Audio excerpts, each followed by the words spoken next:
सिंह छपरहिया। ठाकुर अपना जबान के लगाम दे, न तो जबान खींच के चिल कौआ के खिया दे। अगर मंदिर के ऊपर गीत बैठ जाले तो भगवान से बर ना हो जाले।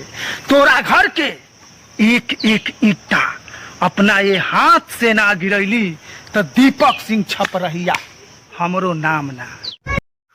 ठाकुर अपना जबान के लगाम दे, न तो जबान खींच के चिल कौआ के खिया दे। अगर मंदिर के ऊपर गीत बैठ जाले तो भगवान से बर ना हो जाले। तोरा घर के एक एक ईटा अपना ये हाथ से ना गिरैली तो दीपक सिंह छपरहिया हमरो नाम ना। मेरे कातिब मेरे तकदीर का पैगाम लिख देना, मेरे कातिब मेरे तकदीर का पैगाम लिख देना।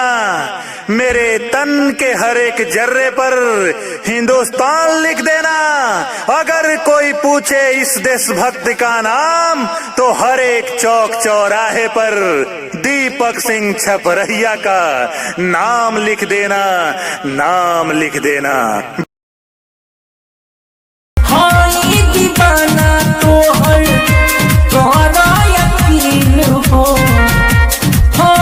दीवाना तो हर तोहरा यकीन हो। तोहरे ही नाम से हमर धड़केला दिल हो। जान से ज्यादा चाहिए तू ना जाने लू, अपना आशिक के गोरी ना पहचाने लू। से ज्यादा देश तो बस बजाने के लिए है, आफत मचाने के लिए मेरा नाम ही काफी। दीपक सिंह छपरहिया।